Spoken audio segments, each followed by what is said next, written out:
You're watching Reality Check. We have a special focus tonight on Battleground Punjab, where the contest has become all the more keener after the centre repealed the farm laws, and of course now it's emerging as a four-cornered contest with, on one hand, Captain Amarinder, you have Aam Aadmi Party, you have the Congress, and of course you have the Akali Dals, and all eyes now on the Captain Amarinder X factor in these elections, and he's joining us exclusively on NDTV on Reality Check. Thank you very much indeed, Captain Amarinder, for joining us. Now, Captain, you of course have announced your own party. You're all set to jump into the akhada of the Punjab elections, but your critics and detractors are saying that you're not, especially the Congress, is saying you're not going to make much of an impact because no one has come out to support you. No MLA, MP, no big leader in Punjab has come out from the Congress has come out to back you. What would you say to that? You know, they have to say what they want to say, and I have nothing to say about that. But I'll tell you why. I myself have told people, you stay put. You know, I have in the past 3 years given 30,000 crores for local area development funds. And it goes to each MLA, it is anywhere between 200 and 500 crores for his development. Now, the last lot was just released a couple of months ago. And that is not finished. So the moment they come and join me, they cut their funds. They did that to me. If you forget about the rest, I was the chief minister for 2 years, 2 terms, and president of the party. The day I resigned, one major project of Patiala, they cut that very night. So I don't want my MLAs to lose out. Let the code of conduct come and you will see the shift. I see. Okay, so you're just saying they're holding on, they're keeping their powder dry. But according to you, how many of these MLAs are with you? No, it's not that. I can't give you figures in that sense. First, let us see who they give the tickets to. As far as the president of Punjab Congress, Mr. Sidhu, of course, he's, erratic in his statements, but he has made a statement that 35 new faces will be given in their party. Now, whether it comes to 35 or what it comes to, I can't say. That's one side of the story. Whether we want to pick up anybody from that, that's the second part. Because I know them better than he knows them. I have been chief minister for 4.5 years. He only come as president recently. So I know the performance of my guys. And before that, I was their president. So I have to see any of them will fit the bill. That's one. Number two, how many seats are we going to fight? There's going to be the BJP. There's going to be Mr. Dhingra's Akali Dal, Mr. Dhinsas, and so whatever numbers we get, which seats we get, which area districts they come to, we have to choose accordingly. Okay, but while you say that there has been this, they're saying there's a kind of silent support for you. You're waiting, they're all waiting to play their card. The fact is that, and this is what the Congress is saying, Captain, that since the time when you were asked to step down and since the time when you also said you're breaking with the parent party, right from that time, nobody really, not just MLAs, but even at the level of district leaders, across the board, there's been really no outpouring of or backing of you publicly. I think you have to wait. You must remember that I only formed this party a month and a half ago. We are in the process now of setting up the organization. My office building has not yet been occupied. I think it's going to be ready in another 2 days or 3 days. And we are going to be shifting into the new office in Sector 9. Okay. And already people are coming here.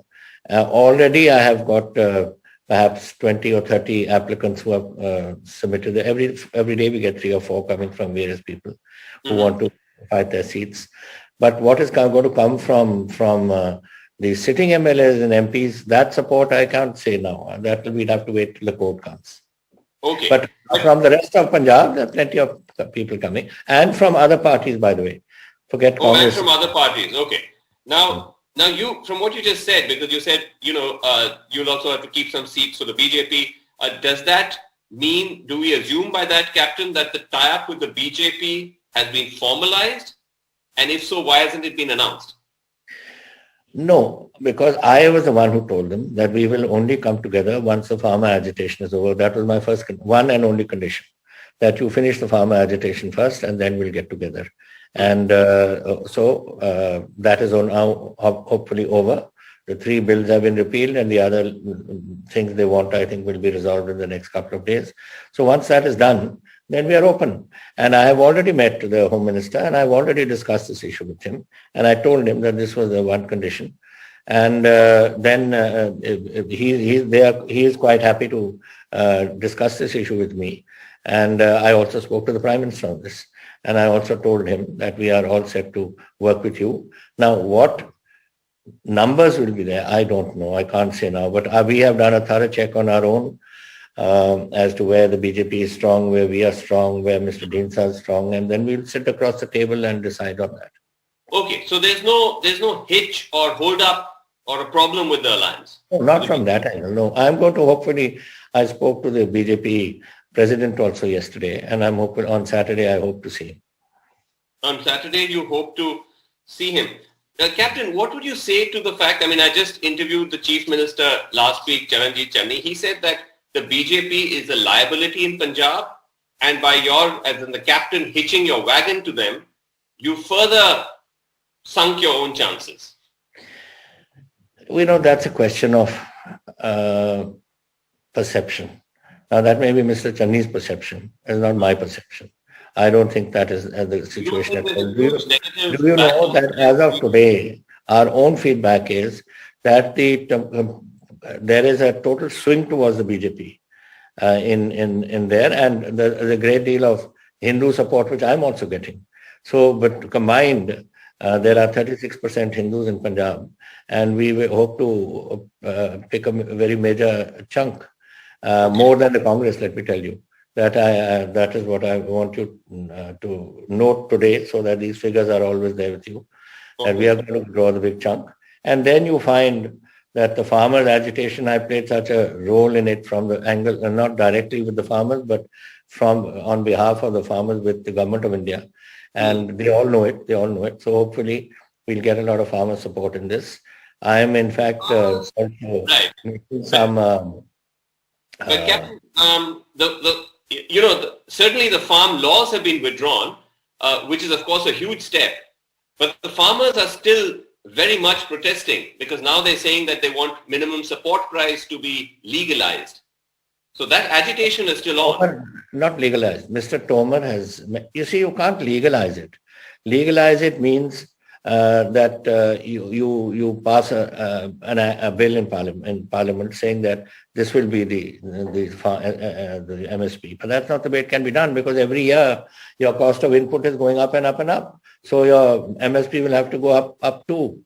And that is what what the Prime Minister, what they wanted with the PM, as Mr. Tomar has announced, that the Prime Minister will be setting up a committee, and in that committee to discuss the MSP, and farmers wanted that they should become members of that committee. And he has said, yes, we will take you as members of that committee. So the farmers saying that they want MSP to be made a legal right. It is a legal right. Once you make a committee to annually check this, at the moment, who decides on the MSP? In the PMO. There is a cell in the PMO which decides on this. Then it will be a committee which will have whoever the experts are, which the government have put, but they will also put representatives of the farmer committee there so that they can keep their eyes and ears open as to what is happening and contribute to it too. Okay, well, so that Mr. Tomar has announced in Parliament. So once it's announced that this committee is being formed by the PM and farmers will be members, that matter really is over. Okay, well, we'll see if the farmers accept that. But I wanted to ask you about your alliance with the BJP, because it's one thing for you to feel wronged by the Congress, but the BJP, ideologically, this is a party where, as we've seen, has a very, very strident communal tone, especially when it comes to election campaigning. We've seen the kind of comments made by some of their senior-most leaders, including just in the recent past in the context of Uttar Pradesh. Are you okay with that? I have never been in any way influenced or involved in any communal business, and particularly in Punjab. Let's get something clear. Punjab has been one state where we call ourselves members of the Punjabiyat. That means whether it's Hindu, Sikh, Muslim or Christian or any other community, we are all one family. And that is the way it's been. And that is what actually saved us from that last bout of terrorism which we had when so many people were killed here. And it was the spirit of Punjabiyat which dominated, and we were out of it. So to me, being sorry. You may not believe in communal politics or in communalism, but the BJP is different, right? Which is I guess why the parties consider themselves ideologically different. The BJP regularly and routinely deploys communal language and rhetoric all the time. Well, when you align yourself with others, now take Mr. Dhinsa. He's Akali Dal. We are not. We are a completely, let's say, non-communal party of all sorts because we have everybody with us. But they are purely Sikhs. How are they aligning themselves with the BJP? They don't seem to feel anything wrong. And I think Dhinsa is right. What is there to feel? They have been, the BJP incidentally, for the last 20 years has been allies with this Akali Dal of Mr. Prakash Singh Badal. Where was the community? About you as someone who claims to or is but then, every party politician. Are you not uncomfortable? Is what I'm trying to understand. I'm not uncomfortable at all, and I'm looking forward to this fight.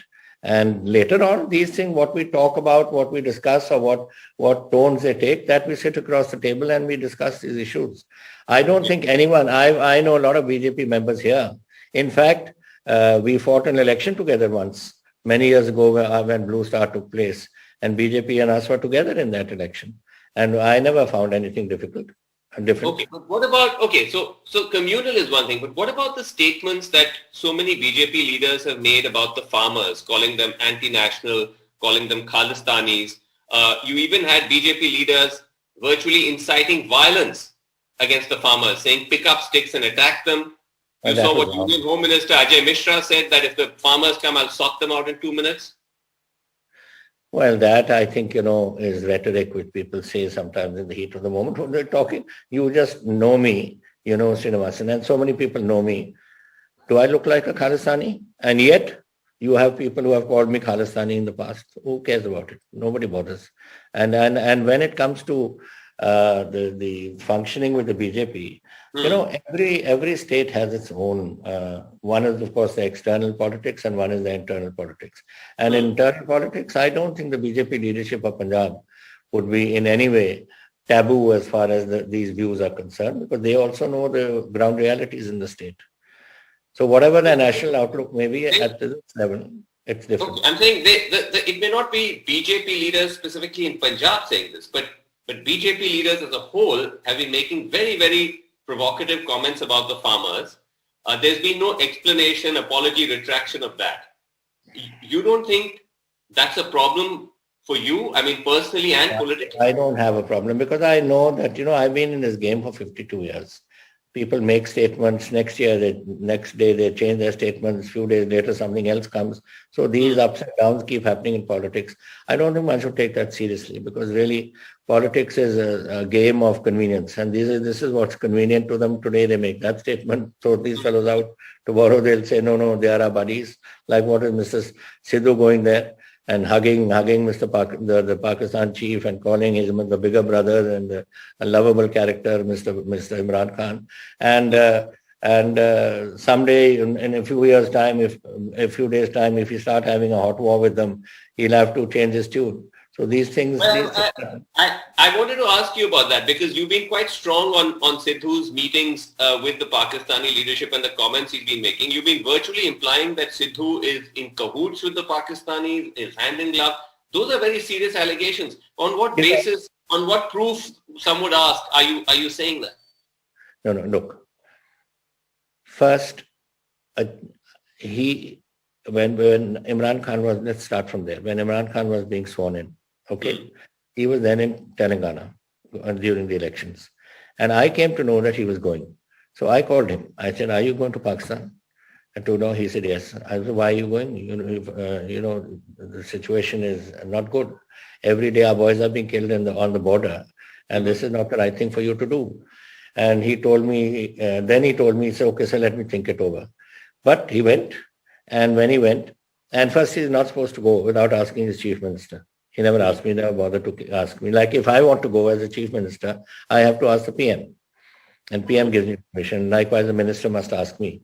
So anyway, he went and he's hugged the Bajwa and he hugged the other chap, Imran Khan, and just the other day he went again and he called him कि मेरा बड़े भाई है, बहुत प्यार दिया मुझे, बहुत. Now this thing, but Captain, imagine we've got about maybe 8 or 10 divisions sitting on the Pakistan border.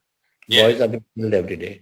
I in Punjab, since I took over as chief minister, I've lost 83 men from Punjab because officers and men, I give them 50 lakhs to each man who's killed to his families, and I give them one government job. I know. So my point of saying this is, while that is happening and our boys are being killed, you are hugging the Pakistani chief who gives the order and you're calling him your elder brother.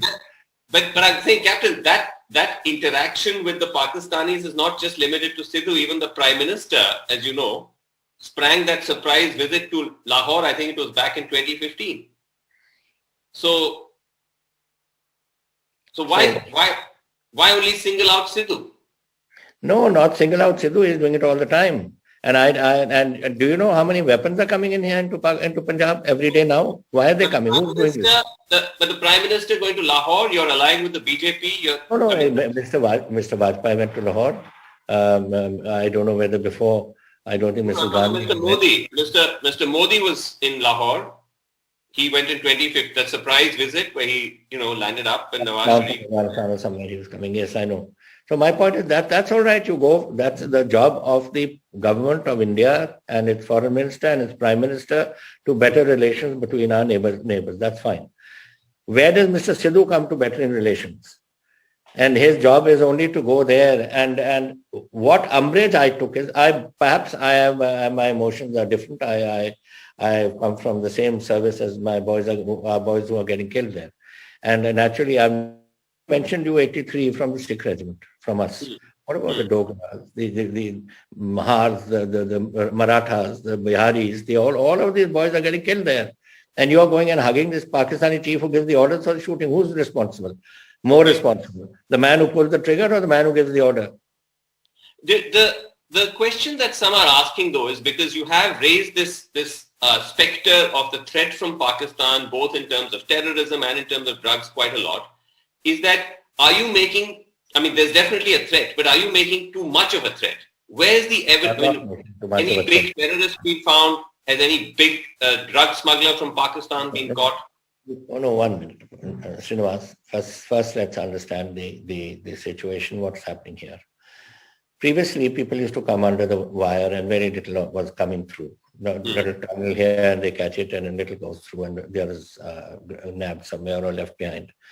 Then you started coming across the river when the rivers were down. Now, since June last year, which is about a year and some months, the drone activity has started. Now, drone activity is increasing. And till I was there in September, we had got a drone, we had caught perhaps 1,000 rifles, perhaps 500 pistols, over a couple of hundred hand grenades, RDX. Even now they've started filling children's tiffin boxes with explosives.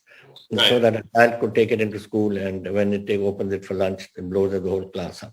Now this is a typical Taliban sort of activity which is going on there. Now that is happening. How is it coming here? It's coming here through drones. Who sends the drones? ISI. And ISI is operated by the army, in Pakistan Army. This is something, where are those drones? What we have caught, we've caught. What we haven't caught, where have they gone? Who have they gone to? What is the objective of Pakistan to send these? And who is going to utilize these?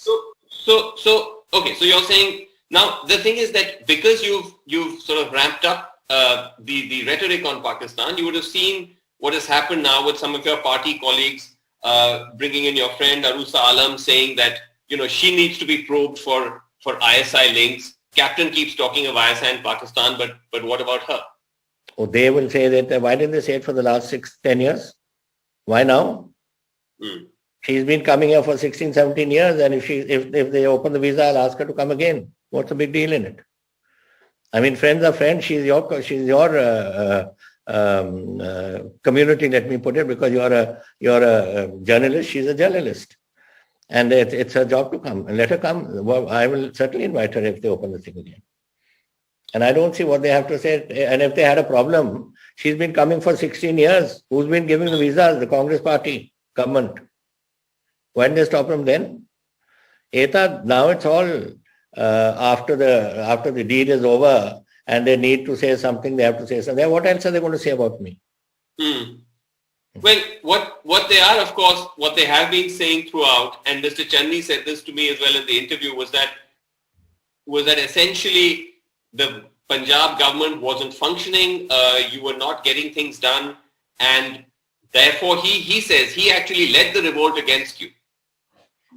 He led the revolt, and there were 3 more people who led the revolt. We call it the Mahja Brigade, with this outsider stuck in the Mahja Brigade, this Chandni. The question is not that. The question is, if that was so, then you tell me something. 500 odd items we had in our manifesto. I have completed 92% in my time.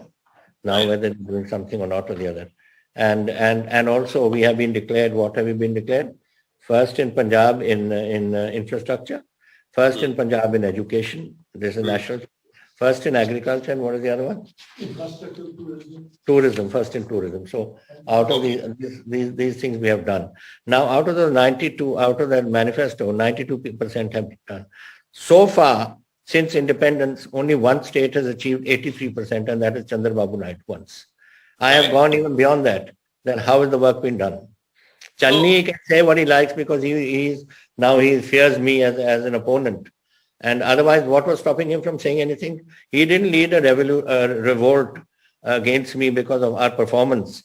He tried to stab me in the back to become chief minister. That's all. Okay. But overall, though, Captain, would you say that by appointing Mr. Chandni, who, they're saying appointed the first Dalit chief minister in Punjab's history, the Congress has managed to do some amount of damage control, the damage created by, the exit of a senior leader like yourself, and that they are not in a bad footing? While you, according to them, I think yes, of course, he's become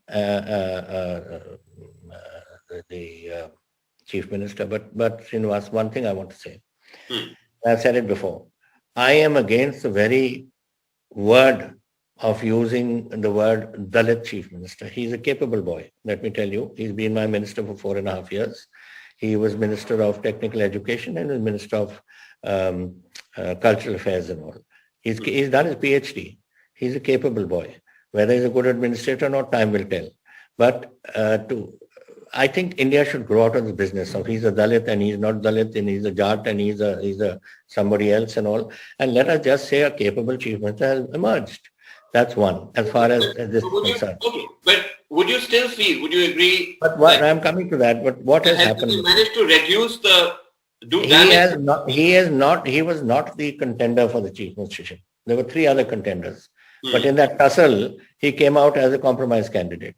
So they've done it and they made him, that's fine. Let him be a chief minister, but let him concentrate on his job. He's not doing his job. He's just touring Punjab all over the place. And Harish Chaudhary is sitting here in his office, and not in his office, but here in Punjab and doing job. I have dealt with 14 general secretaries, from Pranab Mukherjee to various people. Right. And I have always seen they've probably rung me up, or they asked me to come to Delhi, or they come for one day and go. This man has been sitting here ever since he's been sent here. He sits in every cabinet meeting. He sits in every official meeting where he has no constitutional right to sit. Okay. And he sits here and he's got a government house for his... Okay, you're saying that's unprecedented. That is what I'm trying to say. He's running the government. It's not Chandni running the government. Okay, you're saying it's Harish Chaudhary. But in conclusion, I want to ask you, Captain, that you are still confident, despite all these other players in the dangal, that you are you hoping to just create a dent, in the Congress, be a kingmaker, or are you hoping to come back as the king? Look, no, I can't say whether we come back as chief minister or not. That is for the 3 parties to take a combined decision when the time comes. At the moment, I can tell you, and I'm telling you absolutely now, and you can note it. Okay. We are going to form the government. We are this BJP, us, and Dhinsa combination is going to form the government. It will come in front of you. You'll come to know. Okay. Well, that's a bold gambit as always, Captain. Blunt. And I've always predicted things to you which have come true. Okay, so well, let's see how it plays out. But all the best for your plans, Cap. And thank you so much for talking to us on NDTV. Thanks very much. Pleasure. Thank you.